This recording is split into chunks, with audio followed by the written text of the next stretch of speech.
Hi everyone, I am going to talk to you guys today about my fertility journey. I'm assuming that most of you watching this video are new to this channel because a lot of my stuff has been pregnancy related already.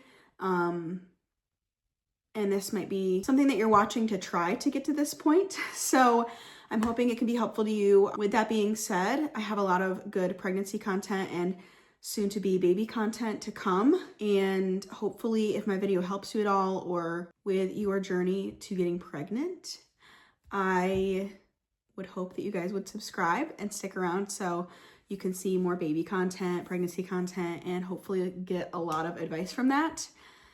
You'll see shadows of my cat walking around. I'm gonna actually start with a little bit of background. Hopefully it won't take more than 2 minutes to explain. I assume where you are in your journey is where I was prior to getting pregnant. And it is a very, very painful, very isolating, very sad place to be in, especially if you feel lonely, if you don't have the support of your partner. Even if you do, my partner was so supportive and was so with me in all the things that I was wanting. We shared a lot of the same, drives and desires and morals and, dreams. I think that's the most important one. And so he was very supportive, but even then, when you're the woman that you feel like you're the problem and it's your body that's failing you, it's still a very, very lonely place. Especially when all of your friends or all of your family or whoever around you, it seems, is either getting pregnant or already has children. For me, it was literally everyone. We'll get to this point in the story eventually, but at my wedding, 3 of my bridesmaids were pregnant. My sister, my maid of honor, and my officiant were all pregnant. All of my very good friends and my sister. And it was a very sad time. And I know that jealousy is something that we're taught is not a good thing. And it wasn't really jealousy for me. It was like disappointment that I felt left out. I felt like I was behind. I felt like I should have been in that stage of life as well. And I was doing my best to do it in the correct order just to kind of appease my parents, my grandparents, so I was trying to get married first, and do things in that order. And I hoped that right after I got married, I'd get pregnant right away. I'd still be able to be pregnant with them for like a month before they gave birth. And that is not how that went. So I'm just here to say that I see you. I feel all the things that you're feeling right now. I know how you feel. And I'm very sorry that you are feeling like you're probably at like a dead end and there's nowhere to go. I'm hoping this will give you a little bit of hope and maybe you'll be able to see a little bit of a light at the end of the tunnel. Also, I think this goes for specifically, and this is not discrediting you if you are not this woman. I know one of my very good friends that's a mother, she was not this woman. When you know your whole life, I mean from when you're a very little girl that you want to be a mommy, okay? And in your teenage years, you're like, I don't want to wait. I don't want to wait to be a mom. When I turn like 20, 21, 22, I want to be married and starting a family. I want that so bad for myself. And when you get to that point and you're not interested in partying and in drinking and in going out with friends and not going out with friends. I love hanging out with my friends. If any of you truly know me, I'm a very big friend person. But what I mean by going out is like going out on the town, going out drinking, going out to parties, which at that age, a lot of people are interested in doing. And I was just not one of those women. So my party stage was very short-lived and it wasn't something that I chose for myself. I was single. I realized, okay, my dreams are not coming true. And I went out to a couple parties with a friend, probably in total less than 5. Because I was upset that my life was not going the way that I wanted it to. So knowing at that very young age that I wanted to be a mom and getting to that age and feeling ready to be a mom, feeling like my belly's supposed to be growing, there's supposed to be a baby in there, I'm supposed to be starting a family with the most amazing man that God wants to put in my life. And I'm not even close to it, I'm not even near that, is very discouraging. And I feel a little bit harder when you have felt that way your whole life. It's not hard for women who, okay, I know I want to be a mom, but I don't want to be a mom until I'm 30. I just feel like even when you're not trying, but you have this huge gap of years, for me, it was 9 years from when I felt ready that I actually got pregnant. You aren't trying for those 9 years or however long it is for you, but you also are aching and wanting and, you know, yearning for a family and wanting to create one. And maybe you haven't found the right guy, and maybe it just took you a lot longer than you thought. That's how I was feeling. But if you are like the person that, okay, I don't want to be a mom until I'm 30, you get to 30 and you're struggling, that does not mean that you are not on the same path, you're not feeling the same things. You definitely are. I think it just adds like one more ounce of pain when you've wanted it for so long and you felt not even want, because you knew, I'm sure, the 30-year-old woman, you knew at 19 that you wanted to be a mom, but at 30, where at 19 I was like, I am ready. I'm so ready. I cannot wait to be a mom. And then that whole process starts of grief where you're like, my life is not where it's supposed to be. I'm not even close to being a mom. My mom was a mom at 22 or 21 actually. My sister was a mom at 22. And I don't even have a guy that's like worthy of this, you know? It just sucks. It just sucks. Plain old absolutely sucks to be stuck in that position where you feel like you're not getting where you wanted to go quite as quickly as you were hoping. We're gonna start while I'm looking at a calendar so I don't mess anything up. I'm gonna start in 2023 with you guys. So 2023 was a big year for me.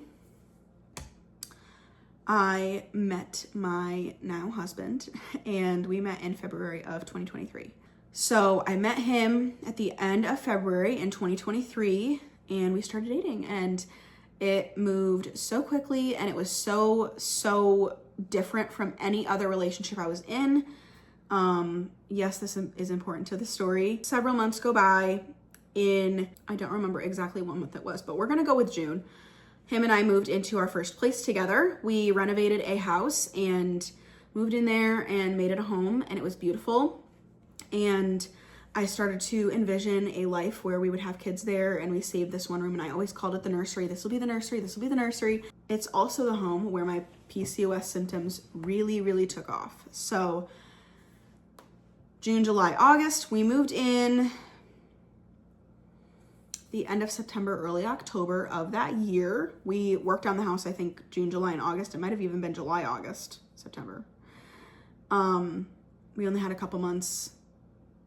We were like, all right, let's do it. Let's fix it up and move right in. And it took a lot of work. It was a very old house. Every single wall, that's an exaggeration, but like very close. Almost every single wall in that house was pink, like Pepto-Bismol pink, painted in the 70s.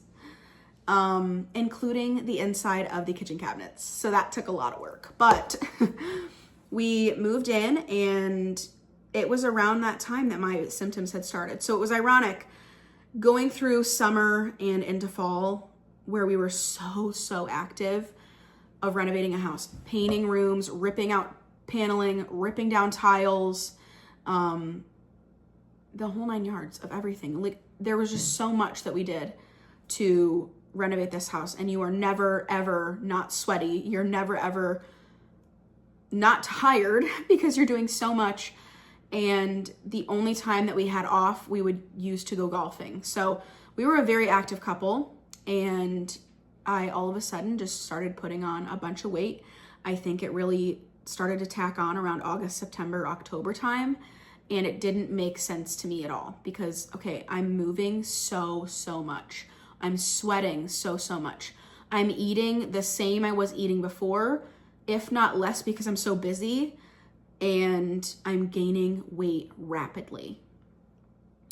I think it was like 20 to 30 pounds, like that. I would say 20 pounds. I got to the point where weighing myself was very triggering, and so I didn't do it. So I don't know exactly how many pounds, but I was rapidly growing out of my clothes. I also had gained a lot of inflammation. My face constantly felt puffy, and I didn't feel like I looked like myself. So that was my number one. All right, something is friggin' wrong. Like, I need to figure this out. Number two, I had body hair, abnormal body hair starting to grow. I started to get a happy trail under my belly button of pretty dark hair, and I don't have naturally very dark hair. I have a naturally dirty blonde color, and so like this was like black hair growing out from underneath my belly button, essentially. And so that was very different for me and not something that was normal. So obviously it raised a red flag for me. Skin tags. I had one in my armpit that I got quite a few years ago, but I feel like if you have the gene for PCOS, you might have symptoms here and there before they really start to like get you, you know? So I did have skin tags, and I think I got one during this time where everything was kind of like going nuts and going absolutely crazy. I had gotten another skin tag near downstairs. Thinning hair. My hair, this started in the summer. So like before we moved into the house, I was having literal clumps come out of my hair in the drain. Like I'd look down in the drain, one shower, I'd look down, and so much hair had come out. So that was another big red flag. I used to have pretty thick hair, and my hair just all of a sudden started getting so thin. It still is pretty thin, even with pregnancy, and they say your hair gets so thick. It's gotten long, but not very thick. It's important for me to note the weight gain was very localized. Like I said, there was inflammation pretty much everywhere, but localized to essentially my belly, which is like a telltale sign that it's PCOS. When you're just gaining weight to gain weight and you don't have PCOS, I feel like you gain it pretty evenly. When you're gaining it directly in your stomach, you can kind of know that that's most likely PCOS. Those were the majority of my symptoms at this point, because it did change. We're gonna fast forward a little. So that was like September, October, you know, everything started happening. November, December, things are still great with my guy. In November, he proposed, so that was really fun. We got engaged around Thanksgiving time. So December, I started planning a wedding and hoping that I wasn't gonna put on any more weight. And when I started to try on dresses, it wasn't gonna go all awry, and they were actually gonna friggin' fit if I got one that fit, and then got married months later. I was hoping, you know, it would still fit. So, I mean, it's uncontrollable weight gain. You physically can't do anything to stop it. If you have PCOS, you know. We decided and set a date.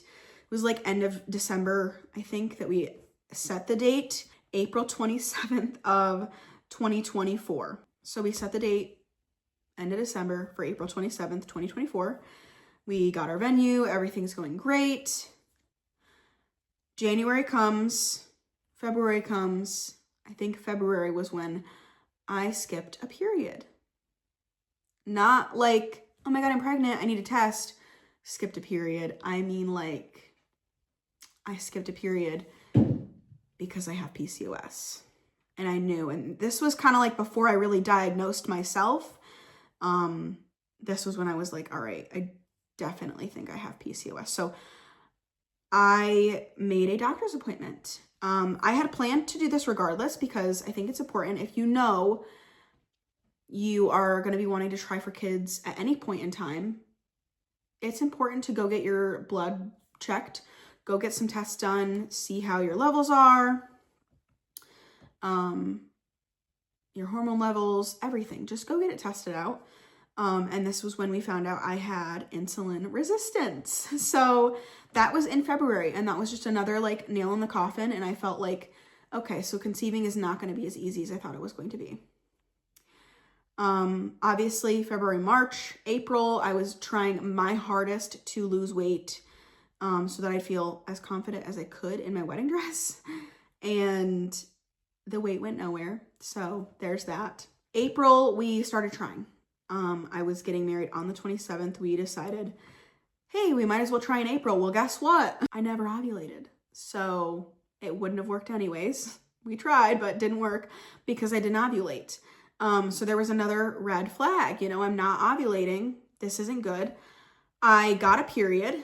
So that happened I think a day or two after my wedding. And I'm hoping this is helping you to hear the timeline of everything and how long it took. May, we delayed our honeymoon for 2 weeks so that we could, get married, come home and have time to settle, put everything away, send out thank you letters to people that came to our wedding, and pack for our honeymoon instead of doing that all before. It was nice to have that 2-week little break there. So middle of May, which was when I should have been ovulating, I brought my ovulation tests with me on our honeymoon, and I never got a peak test. We still tried because we were on our honeymoon, and I was like, well, maybe I just missed it. It's fine, we'll try. And end of May came, and I was not pregnant, and I got no period. So big red flag for me, obviously. Need to go back to the doctor's office because there's nothing else I can do, So wasn't getting a period. Sometime in early to mid-June, I made a doctor's appointment. I went in and I broke down. This was a breaking point for me, major breaking point. I was bawling my eyes out saying, listen, my sister has PCOS. I'm 99% sure I do. We know I have the insulin resistance with the blood sugar issues.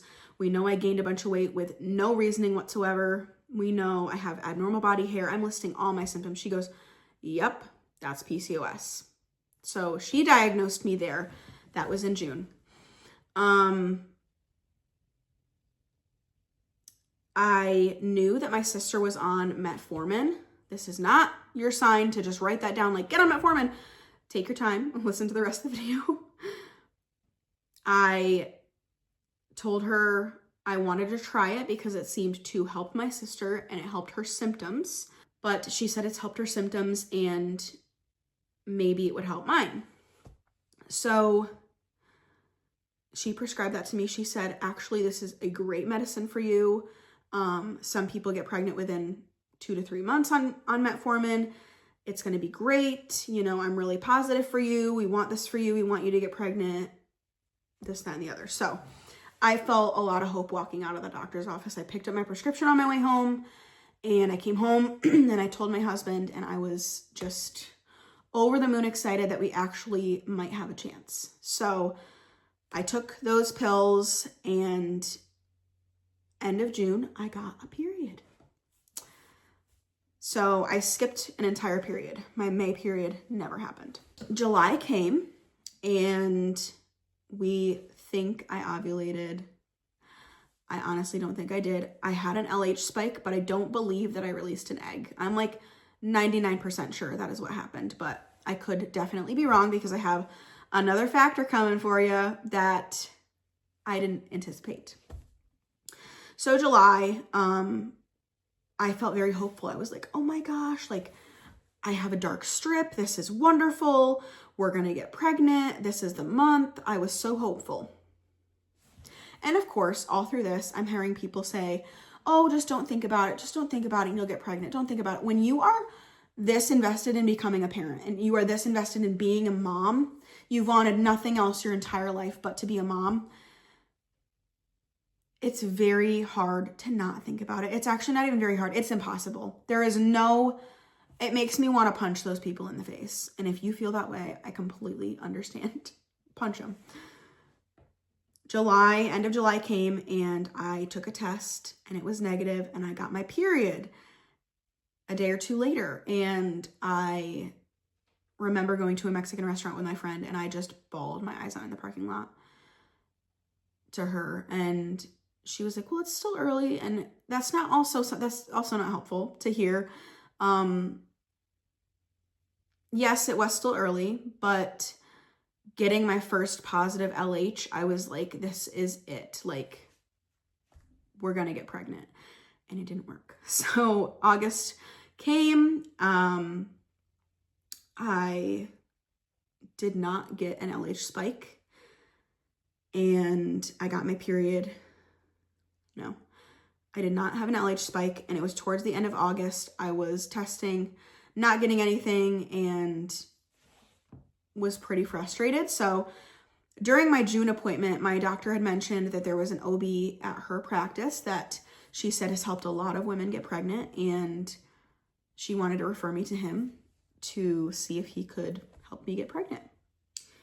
So end of August, early September, I get a period and I go in for my first appointment with this OB. Fertility specialist. He really specializes in this because he's helped so many women get pregnant. So I go in, I think it's like, it's the very early September, and it was like my second or third day of my period. I think second. And he said, he's asking all these questions. He's the best doctor I've ever seen in my life.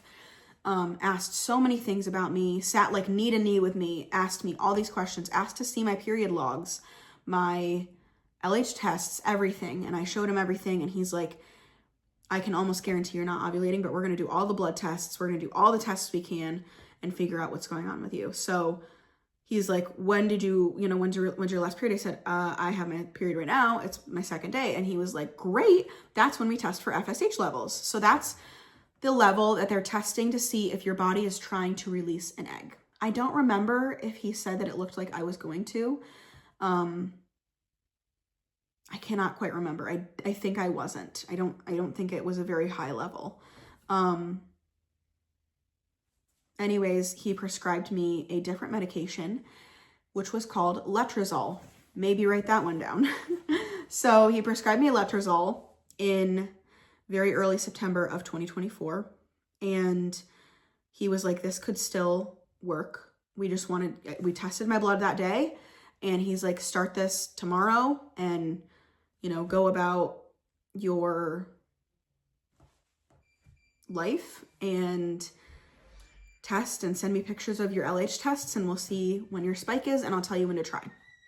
We're going to do timed, intercourse and everything like that.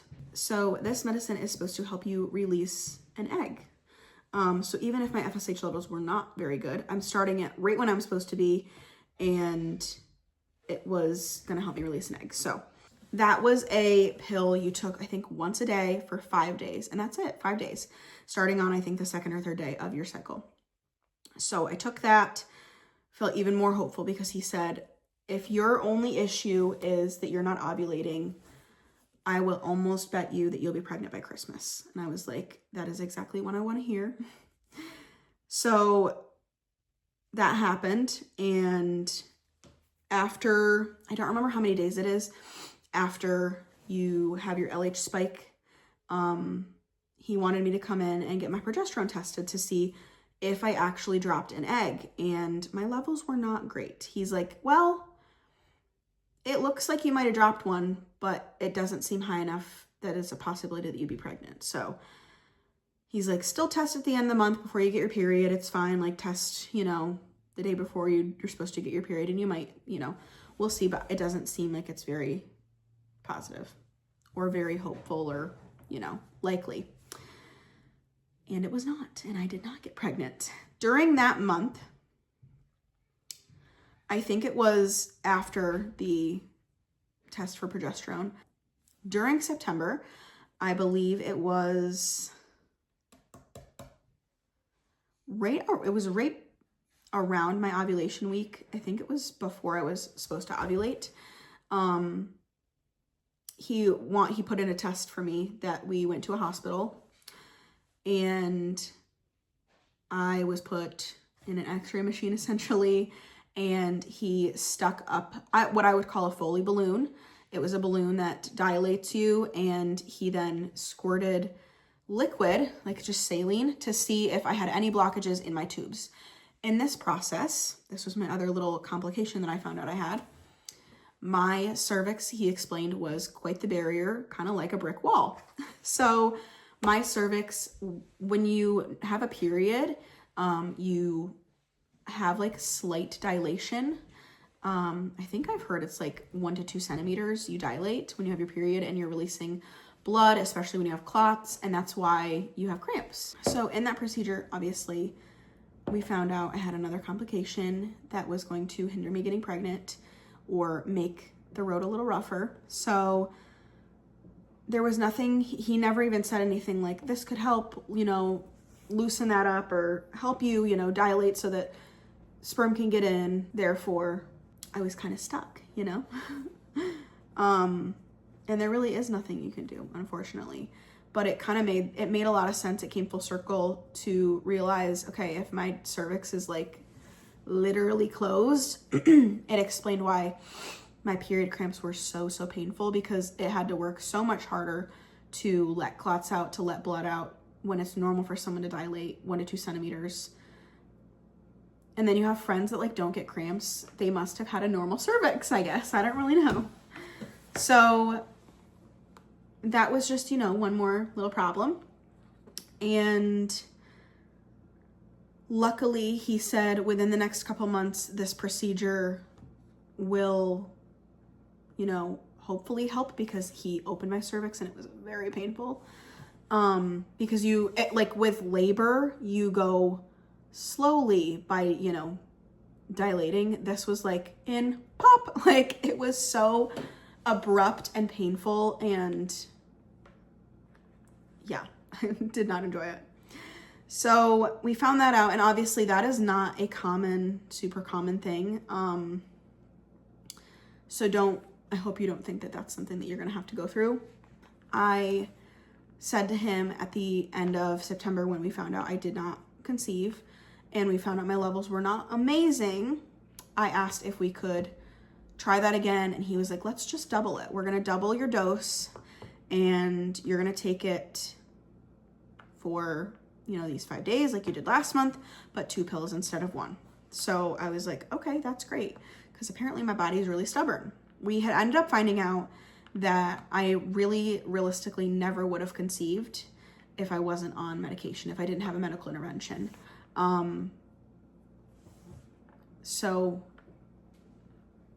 And that could be due to PCOS, and it could be due to, you know, just my body being stubborn and not wanting to release an egg.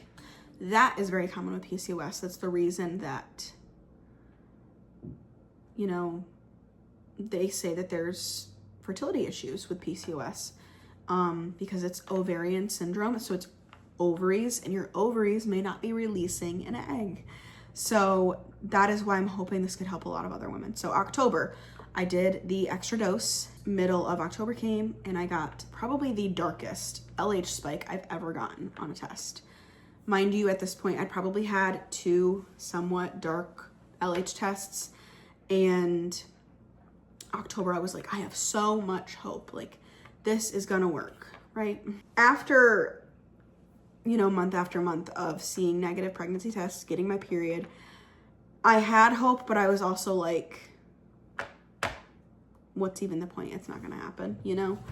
And you're probably feeling that way as well. But on October 27th, so exactly 6 months after our wedding, 7 months after starting to try, I got a positive pregnancy test. I had known that I wanted to tell my husband in a special way, so I never took pregnancy tests with him. A lot of people do that, and I 100% understand that, because it'd be fun to find out together. We might do that maybe if we have another baby. But it was funny. My parents were here. It was on a Sunday, and we're all hanging out, and I, for no reason at all, in the middle of the day, which like normally you test in the morning, middle of the day, I go in, I pee on one. I have no idea why I decided to do this. And I set it, I think, on the windowsill in the bathroom, and I walked away and came back a couple minutes later, and I looked, and I was like very shocked. I mean, like very shocked, because I think I honestly saw it and went to throw it away, and then I was like, because I'm normally like, okay, throw it away, you know, there's nothing there. It shocked me so much. So I want to talk about everything that I did in the month of September, October to prepare my body for pregnancy. Aside from the letrozole, there's one other thing that I did.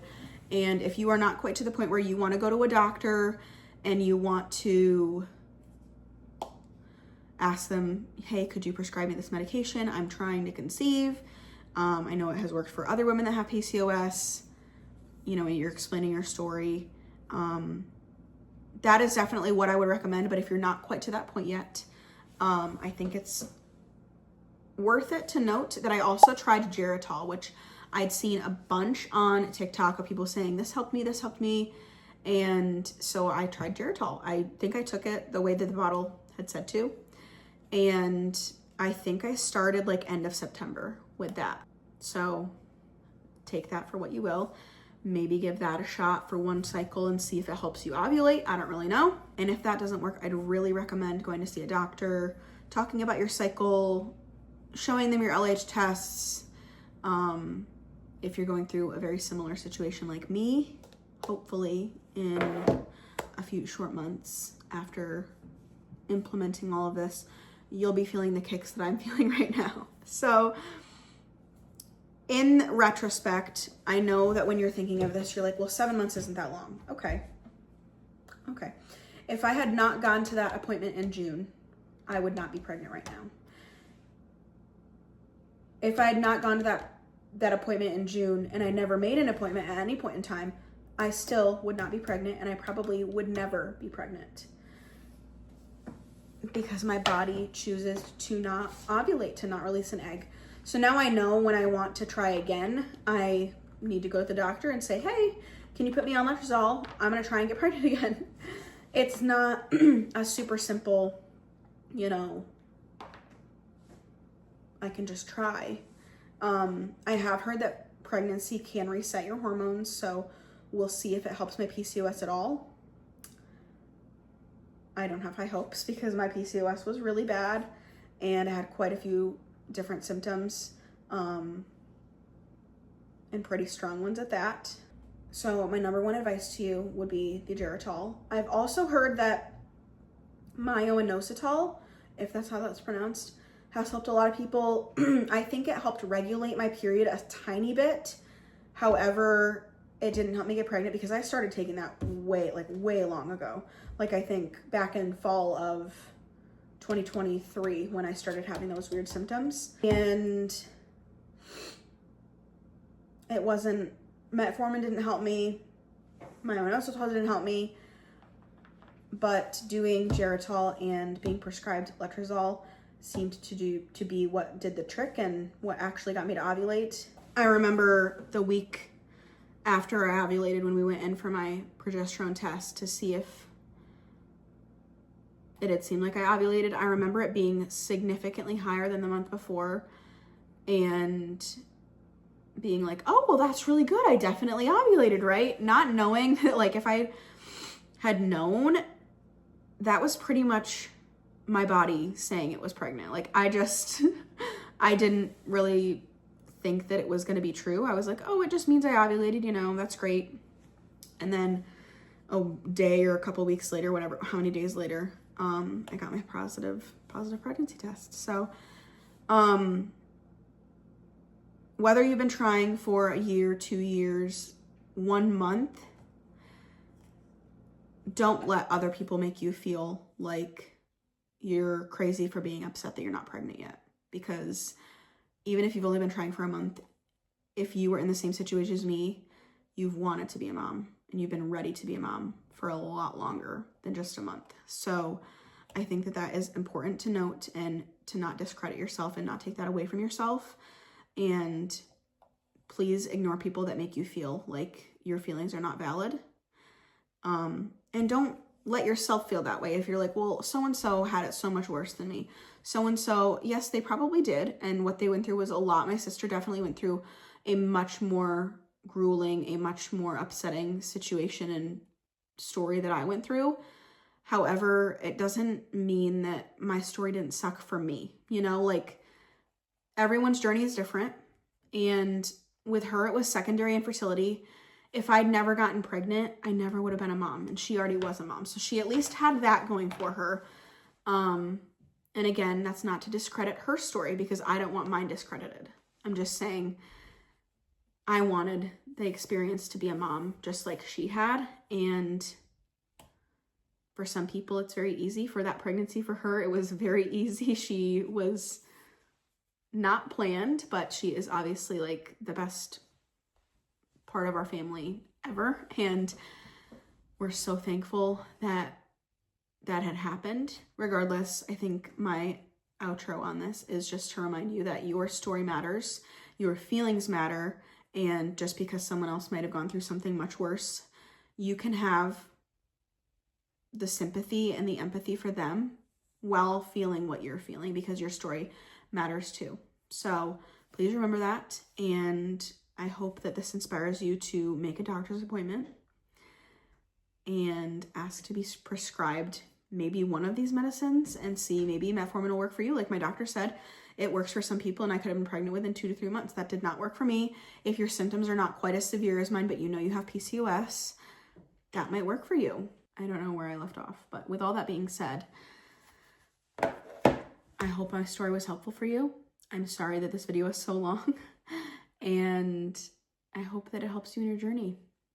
Leave comments down below. I'd love to hear if a couple months from now you conceive and if this was at all helpful. If you tried any of the medicines that I tried, even if you just tried the Geritol and that worked for you, please leave a comment down below. I'd love to know that I reached out to someone and that I touched someone and had an effect on their life in a positive way. So anyways, thank you guys for watching. I will see you in my next video.